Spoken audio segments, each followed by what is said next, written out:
सफेद फूलों की पत्तियों में कोई तो रुखसत करेगा मुझको। किसी के हाथों में वक्त रुखसत उदासियों का अलम तो होगा।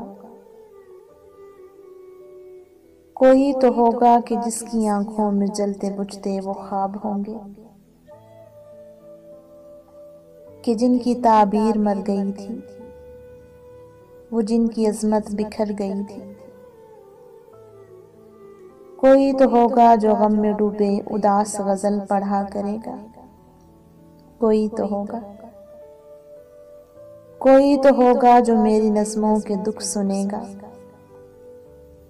कोई तो मेरी सिसकती गजलों के अश्क पूंझा करेगा शब भर। कोई तो होगा, कोई तो होगा जो मेरे हक में दुआ करेगा। कोई तो होगा।